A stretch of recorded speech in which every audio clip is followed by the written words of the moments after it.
In a way, we're microbial farmers. It's about the health of the soil. I see all the time, vegetarian fed. I'm like, you pieces of poo, you're feeding it corn. There's still this thought, mostly a myth, that if I eat red meat, it'll make my cholesterol go up. I would love to find the person who started this myth and just sit down and say, hey, let's have a carbohydrate sugar conversation instead of the meat. Hi, and welcome to Upgraded Biology. My name is Dr. Tammy Moralia, and I'm your host. Upgraded Biology is the outcome of 20 years of practicing functional medicine and specializing in hormones. This podcast is where we will present all the information and tools I've learned and continue to learn on how to harmonize and optimize all aspects of your health. Before we begin, I'd like to emphasize that this podcast is separate from my medical practice, BioThrive, where I practice as a physician.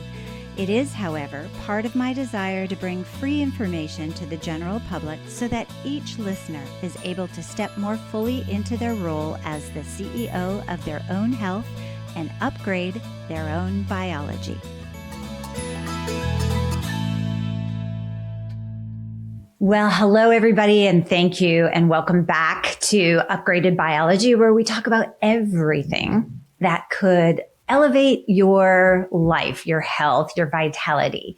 And what I love is that today our guests, you're going to love them, Stan and Eileen, are going to talk to you about the most important thing, the thing that happens to us, or that we participate in, rather, every single day. It's literally the building blocks of every cell in our body, every function of every cell, and what our health is made of. And what am I talking about?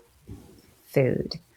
And most specifically, protein. So welcome to my guests, Stan and Eileen, and I couldn't possibly do the best introduction for you. So please introduce yourself and tell our listeners a little bit about what you do, who you are, and how you got to this place to be would you call yourself farmers?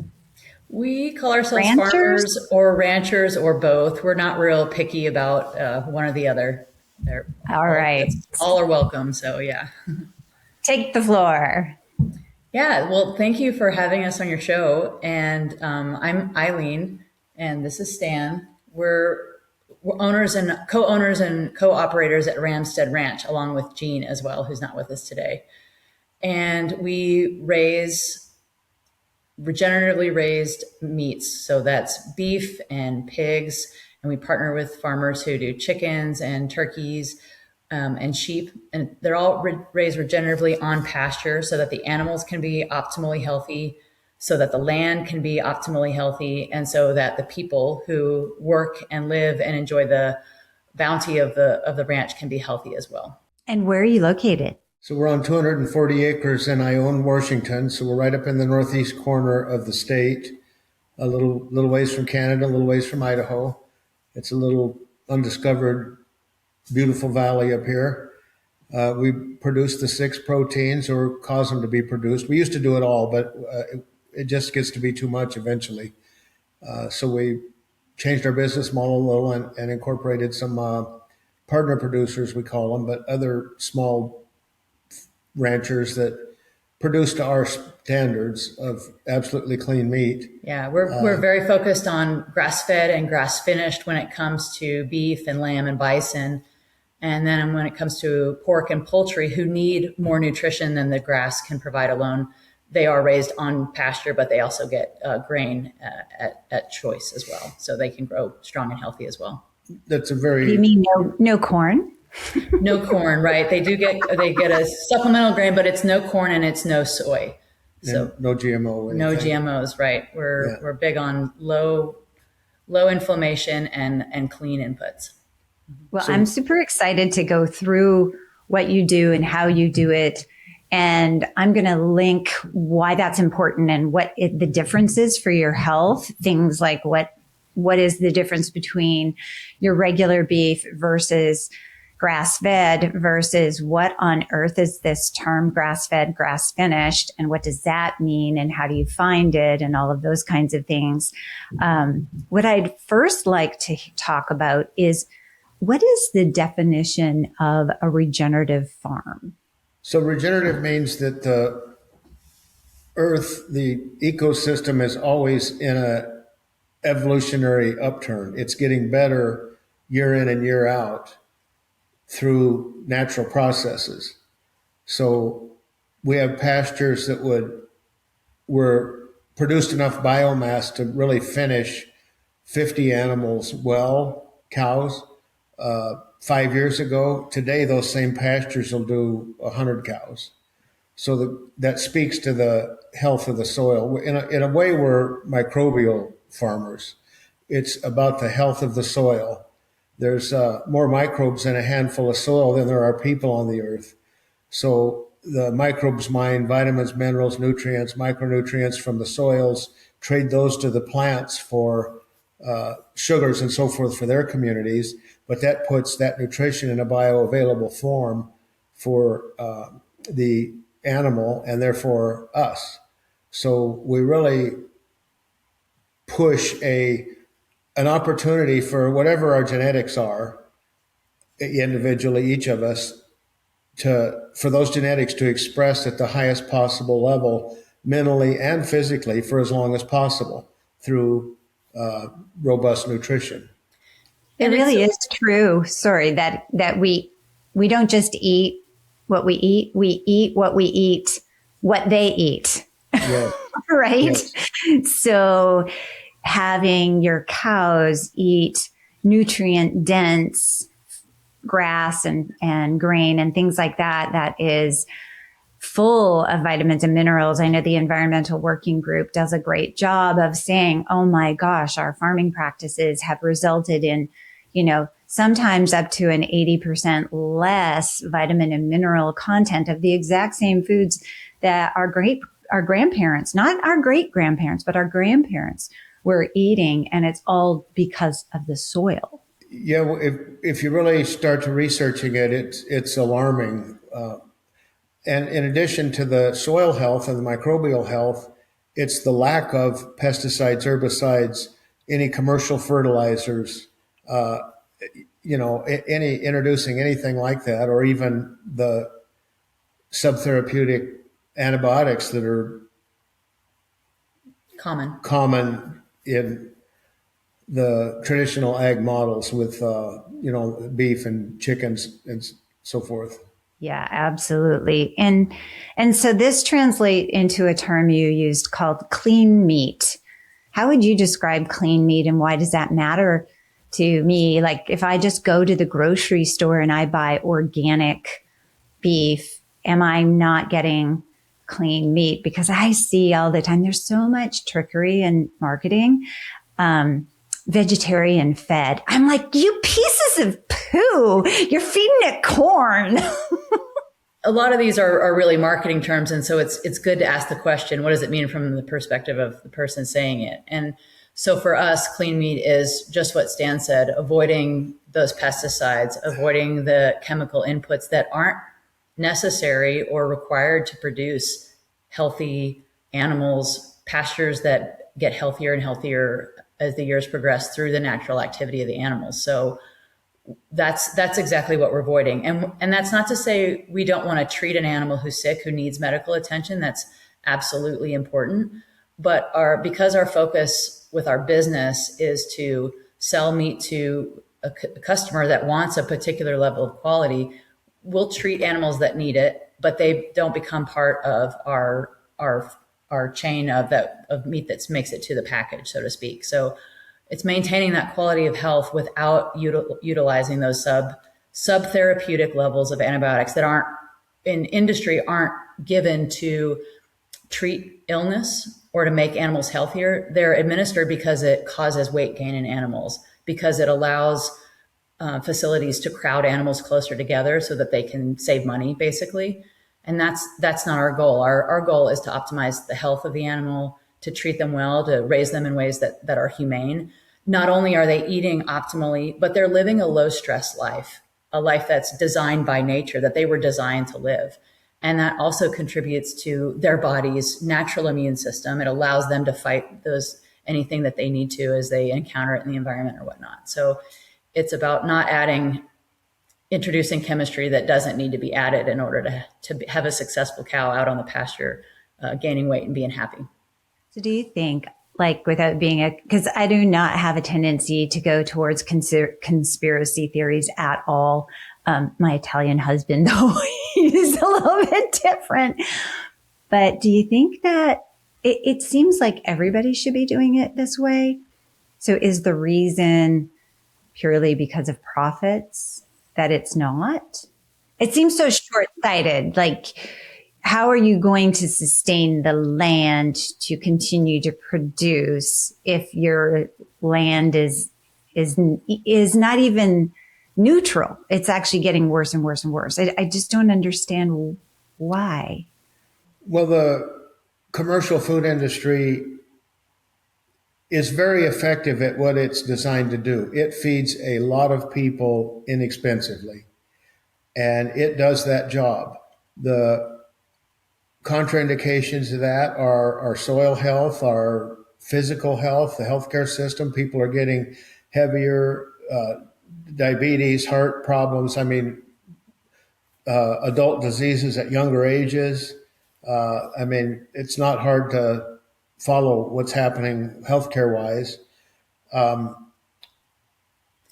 I think as the consumer, as customers wake up to this and realize, and there's a wonderful movement that's building where people they're becoming more informed about, cheap food does have a high price. And so as this information is starting to get widespread, people are more informed to make the decision that I want to prioritize my health rather than my pennies at the cash register in order to put the food on my table. That's in the end is actually returning more value, right? Because it may cost a little more at the checkout line or when you buy direct from your farmer at a farmer's market.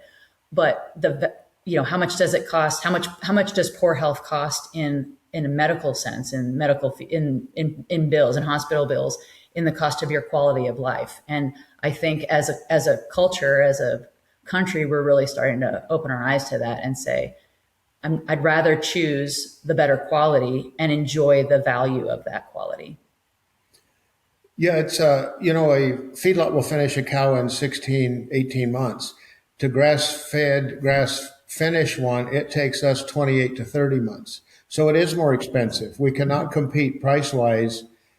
Plus, they condense a lot of animals in a small area. They're very good at scaling. Mm-hmm.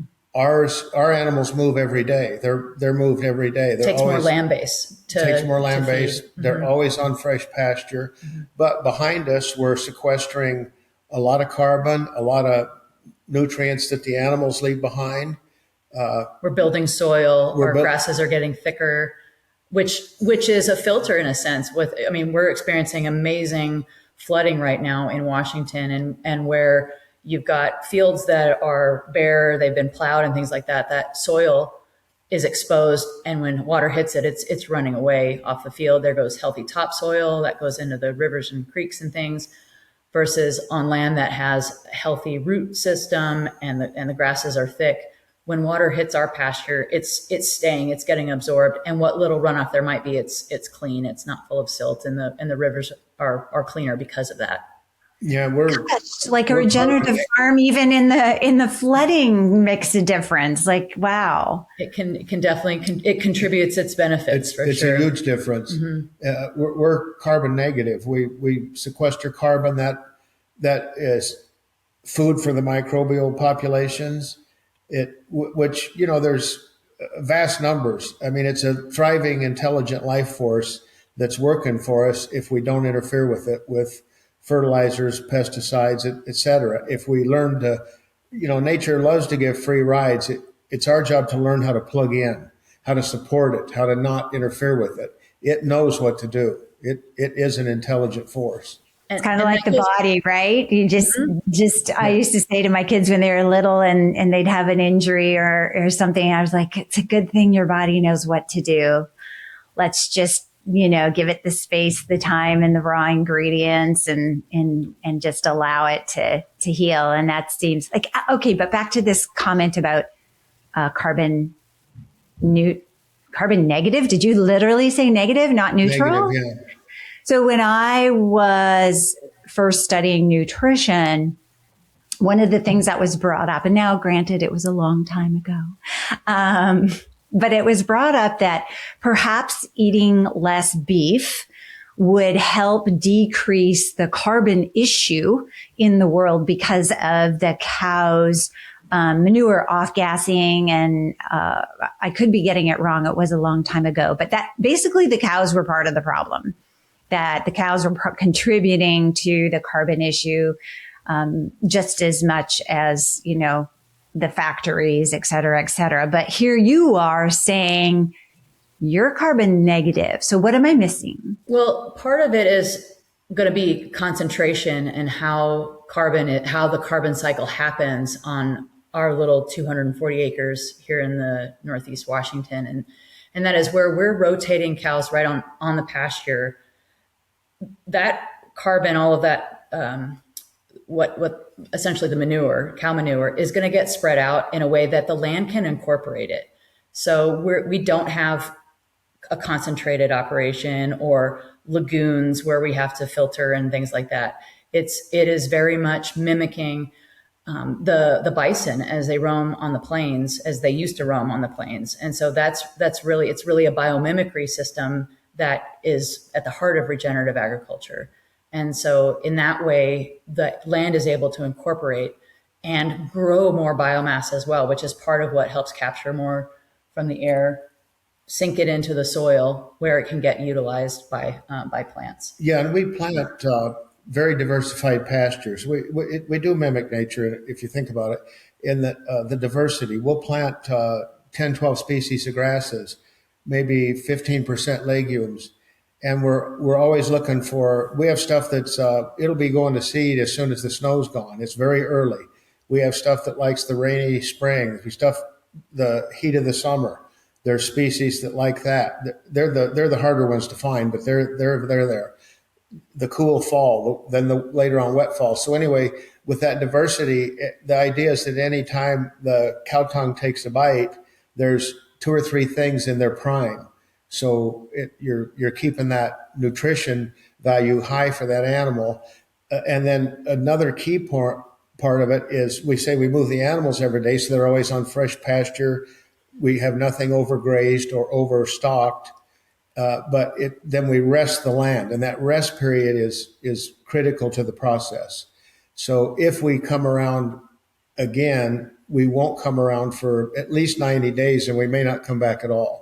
Depends on the piece. And so that's giving the land the time to process the carbon and actually make it into a useful thing instead process the nitrogen into and create more carbon mass in the root systems, in the grass blades. If you consider a plant a little solar collector, because that's what we want it to do. We want it growing its leaves so it can catch sunlight to convert that into nutrients for not only the cow, but also for the microbes in the soil. So like Stan was describing, the cow tongue comes and takes a big swath of that grass. It's going to get shorter. The cows move on, and we let the ground rest and regrow and let that plant grow its little solar collector leaves again. And as it does that, it's doing its photosynthesis process where it's capturing sunlight, converting that into nutrients, sending it down to its roots where it's feeding the microbes. And that's how it's grabbing carbon out of the air and sinking it into the soil. Yeah, and our pastures look better when we leave them, when we're finished that day, than most pastures when you drive around and look when they're using them or when they come into them. I bet. We're lush. Our pastures will tangle up your feet. I mean, they're lush. So let's talk a little bit about grass-fed, or let's talk about organic versus grass-fed versus grass-fed, grass-finished. And it's really difficult to find grass-fed, grass-finished in the grocery store. So I don't think that a lot of our listeners even realize that grass-fed doesn't mean grass-fed. It means sneaky marketing. I gave the cow grass for a short amount of time, and then I gave it a bunch of crap and corn to make it fat quickly, so I could send it off to market. So let's just talk about that, because there actually is some pretty good research that shows that from a cardiovascular perspective, I mean, there's still this thought, mostly a myth, that if I eat red meat, it'll make my cholesterol go up. And it's really, I would love to find the person who started this myth and just sit down and say, hey, let's have a carbohydrate sugar conversation instead of the meat. But the type of fat that is in the beef is different with grass-fed versus grass-fed, grass-finished. And there is a difference in the saturated fat and what shows up as a possible effect on your cholesterol in a negative way, meaning grass-fed, grass-finished is very different and much, much, much, much better than organic. So what's that process? How is the labeling? Like, if you were to give us an elevator pitch on how to shop for beef and be a detective label reader, how would you help us? As if I was 18, just going out on my own. Well, the best way is to find a ranch like ours and buy direct from your producer. But let's educate people why that's different and why that's important, because, it seems like a lot of effort to go find a ranch, and then you can't just say, oh my gosh, I need to go, I want to make tacos tonight. I need to go get some ground beef. I'm going to just go to this store. Often optimizing your health requires some pre-planning. So let's help our listeners understand why. Why is this worth the pre-planning? Sure. So an easy access label that you'll see everywhere, when you're trying to do your best, when you're being diligent, and you're like, I'm going to buy the best I can for myself, is of course organic. And I'm talking organic with a capital O. It's been certified, it's registered, all of these things. And that for us, our understanding of that system is it's really a list of things not to do. And it's meaningful in that it takes the farmers and ranchers who go through that process are taking extra steps to make sure they're not doing the chemicals that are required by the organic program as defined by the USDA, the Department of Agriculture. And so it's a specific list of what not to do. But what that list doesn't say is your animals need to be out on pasture or outside getting sunshine or grazing. Not crowded. Grazing 365 days of the year, or that sort of thing. So while it definitely was well intentioned and came from people really trying to clean up our food system, it's become a list of laws and a very thick manual and a lot of hoops that farmers and ranchers have to jump through in order to get certified. So there's organic. Then there comes grass-fed, just grass-fed, stuck on a sticker. And so can you have non-organic grass-fed? Well, right. And so, yeah, I mean, grass-fed on a sticker actually means absolutely nothing. There is no standard that says this is what it needs. This is what has to have happened. You could basically call every cow, except maybe veal in the country, a grass-fed, because at some point in their life, they've eaten grass at some point. But the common storyline for most beef cattle in America is that they're born on a pasture beside mom. They graze and they milk for mom. And then when they're very young, anywhere from 6 to 9 months, they're separated, they're weaned, and then they go on to a feeding operation, which is like a feedlot where they're getting concentrated nutrition, which is not necessarily grass or hay, but also a concoction or cocktail of things that help them gain weight quickly. So that's a standard life cycle of cattle, of a beef cattle in America, and whether it's got the grass-fed label on it or not. Oh my gosh. So total utter waste of extra money, marketing Perhaps ploy. there are a few groups that are working You to don't make this. know. Well, there's a few groups that are working to standardize a label. So there are grass-fed alliances and groups that are trying to go, hey, there is grass-fed with a standard. And so you can look for those because those groups are trying to say grass-fed, grass-finished is better. And here's a definition that you can trust because we're here to verify that. Yeah, and I want to clear up that we're not saying a total waste Yeah. of. No, I was. Yeah, and I don't want to leave that impression. There are legitimate, bona fide efforts to do it right. Mm-hmm. Not I know, but how do everything you that says grass fed, tell? but you don't know. That's the challenge is it can be cute marketing without knowing the real source, without doing a little extra legwork. You don't know. Okay, so that is reason number one to just bypass the grocery store because this is a dupe waiting to happen. You have no reassurance. There's no standardization. So that's why I call you. That's why I order through a regenerative farm because then I know what I'm getting. Then you can build a relationship with the person, with the business, with the family that's raising your meat, raising your food. Is there a standard for saying grass-fed, grass-finished? Yes, that comes back to like the omega-3s and omega-6s. Mm-hmm. Yes, huge difference in the amount of omega-3 anti-inflammatory omegas in grass-fed, grass-finished, like enormously different. Yes. I'll have to look up it. I think it's 20 times, but I'll have to look it up. It's significant.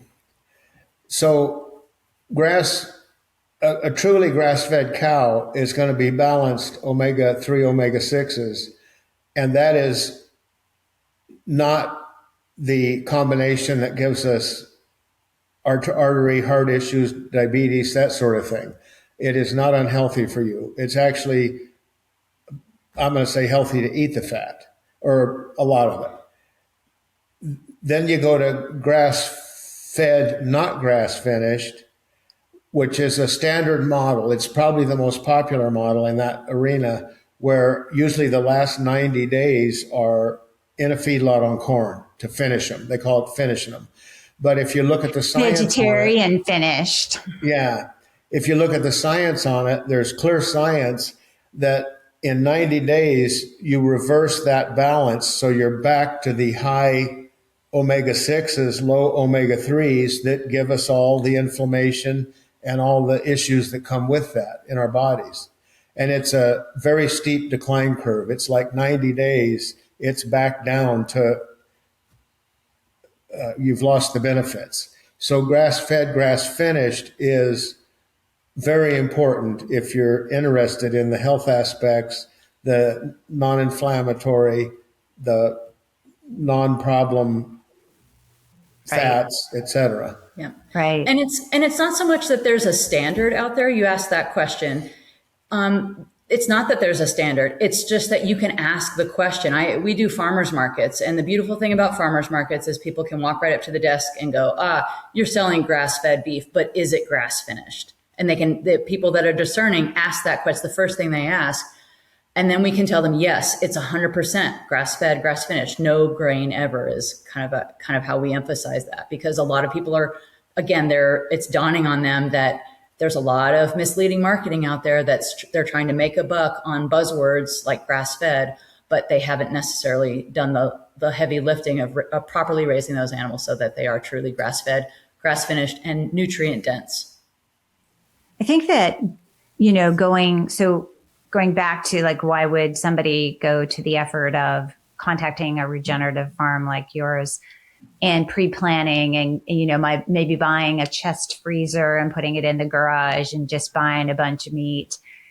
The reason is that it actually decreases the pressure and noise and energy that is required every time you go to the store. Because every time you go to the store, it's not like, I'm just going to grab that ground beef. Now you have to evaluate, am I getting duped? Does this say grass-fed, grass-finished? And does it say vegetarian-fed? And what does that really mean? And on and on and on. This is a whole, it's not just confusing, but it's an energetic drain. When you're at the grocery store, you're usually at the end of your day, you're already tired. You just want to grab some food and go.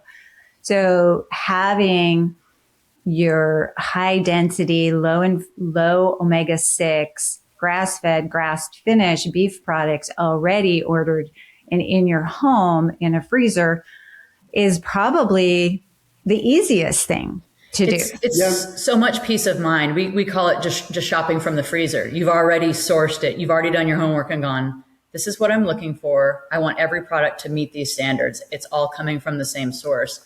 Put it in your freezer, and then you just get to shop from your freezer and decide what meal you want to prepare. Is it taco night, or do you need a slow cooker roast? That becomes the headache instead of. And let's talk about availability. We do it, and there are several others in the country that are legitimate, grass-fed, high-end people, legitimate. And a lot of it's education. You think that, okay, I want to buy from a farmer, I got to buy half a cow or a whole cow. You can buy one package from us. We are in stock year-round. We ship weekly. You can set up for subscribe and save, so you don't even have to think about it, which you can add to or delete at any time. We have customers that buy whole animals a couple of times a year, whole pigs, whole cows. But we have people like share it in the neighborhood. Yeah, we have people that just buy. They only want packages. They only want ground beef and tenderloins. You can do that. Yeah. Okay, so let's talk about that. There's a whole language that you ranchers have that does not translate into shopping most of the time. So I have purchased from regenerative farms in the past, and then I go online and it says like the anatomical description of where the meat is from the cow. And I'm like, I don't know. I want a sirloin. Like, how on earth am I? Like, I'm not a farmer. So how do you have, if I went to your online store, is that the best way for people outside of the area? Do you speak, regular person like me, like a peasant? We speak kitchen language, yes. Oh, there, yes. I love it. You speak kitchen. Yeah, that's what I need. I don't have any idea. You can get the pot roast medley, and we'll send you the roasts that are perfect for pot roast for your crock pot. With recipe cards, if you want to experiment or you're not sure what to do with it. We really endeavor to make it as user-friendly and easy as possible. Yeah, I mean, we didn't grow up ranching. This is not a How did you get into generation. This? Yeah, we started because we wanted to raise our own healthy meats for our own table. We were already veggie gardening and doing raised boxes and canning and dehydrating and all that good stuff, and learned through, did you ever read the book Omnivore's Dilemma? I love that book. Yeah. So I think it's so true. Like we have enzymes. I have no problem with vegetarians and vegans. I think that everybody should choose what's right for them. And I also just want them to acknowledge that we have an enzyme in our bodies specifically and only to break down meat that's there. So if you don't want to use it, that's fine. But we are omnivores. And then I think that's partly why we use rats and mice in horrible lab testing, because they're also omnivores. They're actually similar to us. So what were you going to say about the Omnivore's Dilemma book? Well, in Omnivore's Dilemma, Michael Pollan introduces Joel Salatin, who is a farmer rancher over on the east side. He's in Virginia, he pioneered what's called the chicken tractor, which is just a backyard chicken operations, pens that you put chickens in. They're in the pens for protection, but they move forward daily onto fresh pasture. And thereby you're fertilizing your yard and you're raising your own meat. And we just had a wild hair and said, let's do this. Let's try to raise our own. And we jumped in with both feet and we loved it. It was great. We're all outdoors people. And it has literally just grown from there. Once we started with chickens, we we were quickly raising more than we could eat ourselves. So we started selling to neighbors. And then if you're doing chickens, why not try turkeys? And then, oh, hey, we're interested in fiber arts as well. So why don't we raise some wool sheep and shear their wool? And so it became a big homestead adventure that flowed into the business that it is today. So yeah, we started in a subdivision that had animal rights. Mm-hmm. We were on 2 acres, and people have a horse in the backyard, that kind of thing. It was a nice subdivision, and we started there with 50 chickens in the backyard.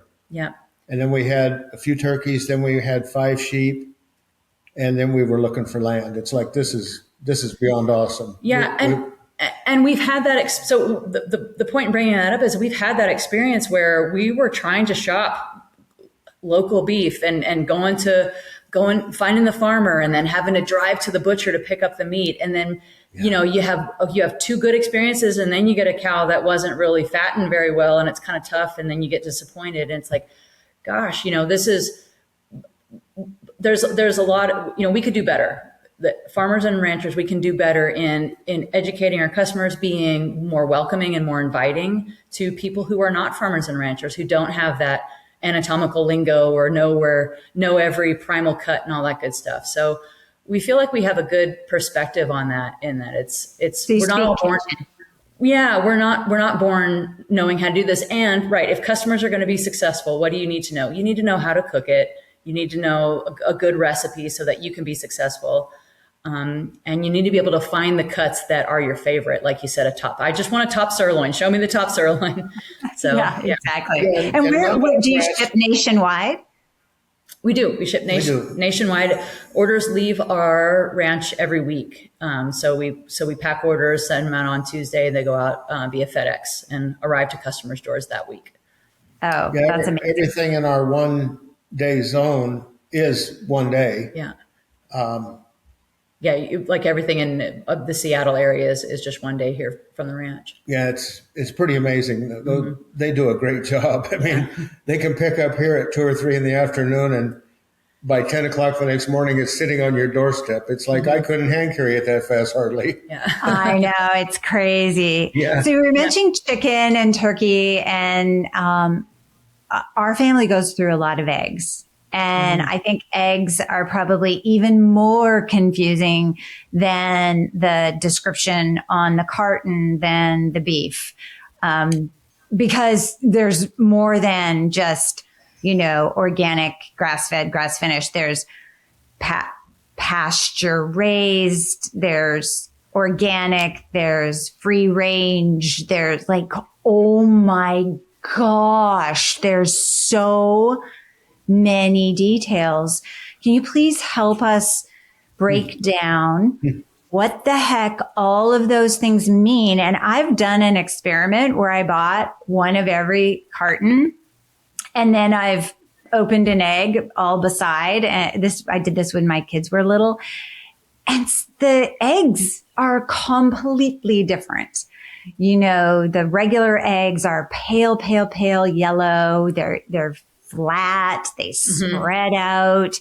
Mm-hmm. And when I use the pasture raised organic, they're orange. The yolks are orange and they're perky.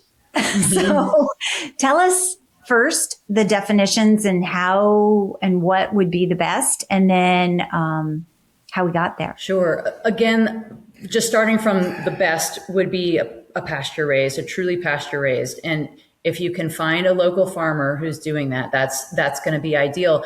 And just kind of an asterisk on the color of the yolks, that's a seasonal thing. And so birds that are out there eating grass when it's summertime, that's when you're high in those vitamins that cause that dark color. And so absolutely, midsummer, you should see those dark yolks. But a local farmer who's pasture raising their birds, even in winter, may not have those dark yolks, but they're still going to be perky. They're still going to be, you're still going to notice a difference. Shells are going to crack harder. Yeah. So I just want to caveat that. Don't be disappointed when your local farmer's eggs are a little bit yellow or a little bit lighter in the wintertime. That's the natural cycle of the bird's life and the vitamins that they have access to.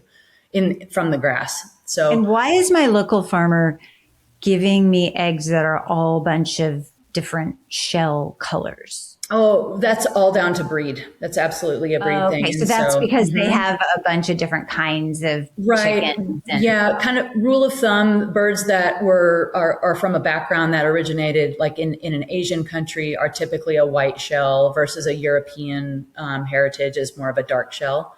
It has nothing to do with nutrition, brown being healthier like whole wheat or anything like that. It's just the background, the breed of the chicken. I always get excited when I see the blue ones.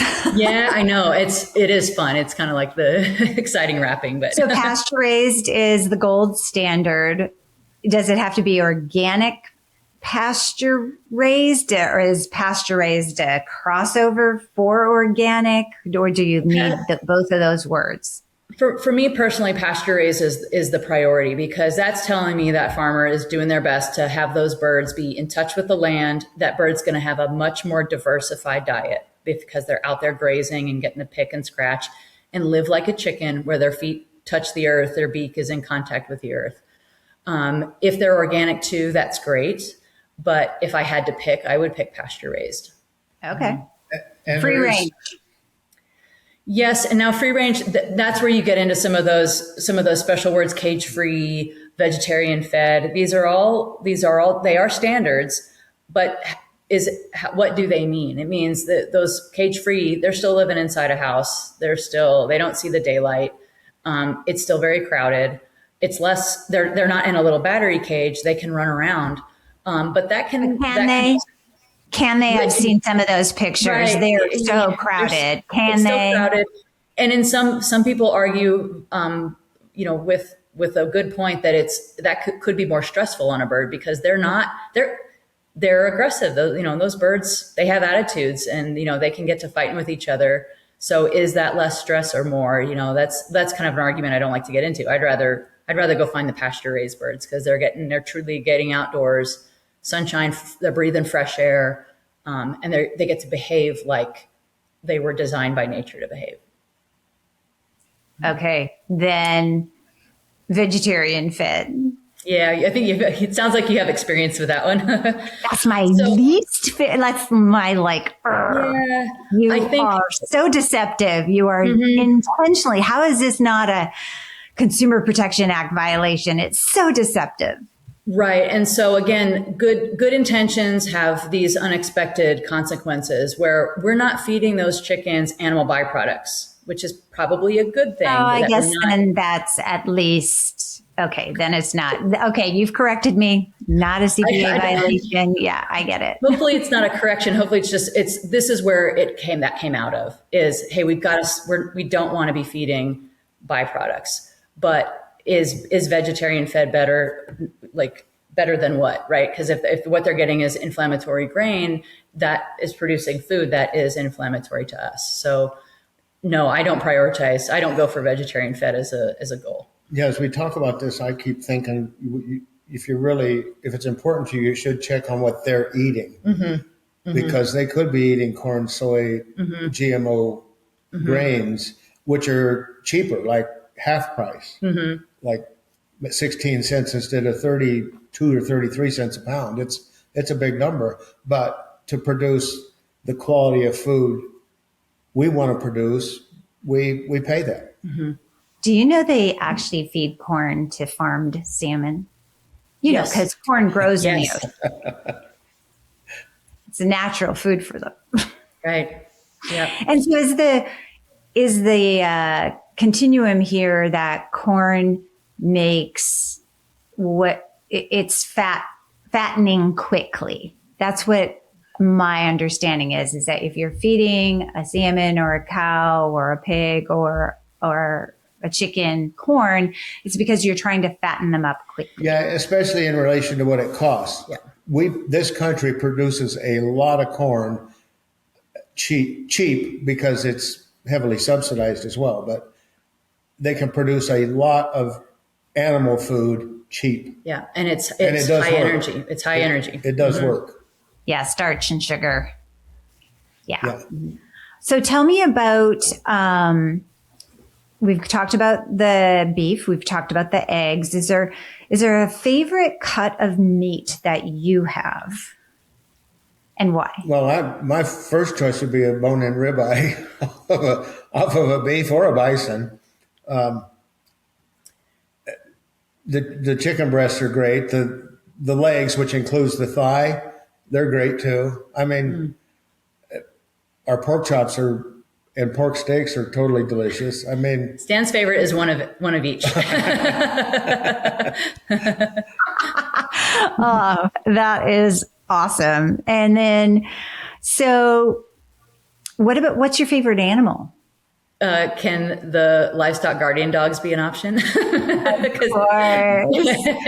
Yeah, those are my favorite. I always joke that if I ever wanted to get out of ranching, I couldn't, because I'd have to keep some livestock around so that I could justify keeping the livestock guardian dogs.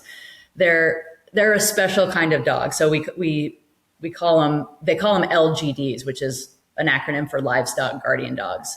And they're not dogs that move the animals around. They're not herding the animals to make them go from place to place. They're just protecting and sending predators away. So their job is property management. And they are their own critters. They're almost like the cats of the dog family. They don't need you. They're independent. If they have a job, they're happy, and they work all night, and they're very purpose driven, and they love their animals, and they're just very instinctually savvy. They know what to do. And it's just been cool to get to know what these dogs are like by virtue of working with them and having them teach us, really, not the other way around. Yeah. Huh. They sound maternalistic, like protective. Yeah, they're, and very, very protective. Yeah. If you had one thing to share with our listeners about the food that they eat, the protein that they choose, what would be one thing that they could take away from your knowledge that would change the trajectory of their health at the end of their fork? I would say it's not about perfection. It's about practice, and it's about building small habits that fit your needs, that fit your financial needs, that fit your lifestyle needs, your schedule, so that you can be successful with one small change at a time. And that those small changes will start to build, and they'll have huge impact that not before too long, you'll look back and go, wow, that was effortless. I think we all, when we come on this health journey, we start realizing the things, the behaviors that we have that we probably need to change and we can improve. And it can feel like a mountain to climb. And I would just caution that it doesn't have to feel like that. Those small changes will pay off in huge ways, and make those changes and celebrate yourself, because they add up, and you before long you'll be going, oh wow, I remember what health used to look like, and now it's delicious, and now it's fun, and it's something I can share with my friends and family. Yeah, it doesn't have to be an all or nothing. It's if it's one meal a week, really understand that it's an investment in your long-term health. It is an investment. It's a gift you give yourself towards your sustainable long-term health. And if it's just start. If it's just one meal a week, it's like going for a nice long walk one day a week. It's better than not doing it. You're going the right direction. And pretty soon you want to walk a couple days a week. Hey, that felt pretty good. I feel better when I do this. I quit worrying about business or kids or whatever's on your mind. So maybe we can encourage our listeners to have a celebration Sunday dinner where they have invested their time, energy, and money into having high quality, nutrient dense, stress free protein at the end of their fork, and start from there, just with a Sunday dinner. Do you have any specials coming up for the holidays? Is there any to encourage our listeners to try out your products and your meats? Sure. If they visit ramsteadranch.com, and that's RAM as in Mary, STEAD, ranch.com. You go to the website, you create an account, and when you do that, you're going to receive a $20 off coupon for your first order. So that's good for your first order, so you can give us a try. And then we have specials every month. Subscribe and Save has further incentives, freebies that go with it. You don't have to subscribe. You can always just create a one-time order. But if you do want to make a habit out of it and you opt in to Subscribe and Save, you get an additional 5% off every order, and you get to choose a free item that you receive every time. And we've tried to build the subscription plan as user-friendly as possible. And if you try it once or twice and decide this isn't for me, you can cancel. There's no penalty. You're not signing up for the full year. You're just saying, yeah, I want to give the subscription a go. And we've made it as flexible as we possibly can. So, thank you so much. Your knowledge about the land and carbon and nutrition and omegas and protein and all of this and marketing and labels has been so illuminating. And I know it's just going to really help everybody when they are choosing how to order and what to order for their family's table and for themselves. So thank you so much. And thank you, listeners, for giving us your most precious thing, which is your attention and your time. Have a beautiful day. And don't forget, health can be contagious. So like, follow, and share.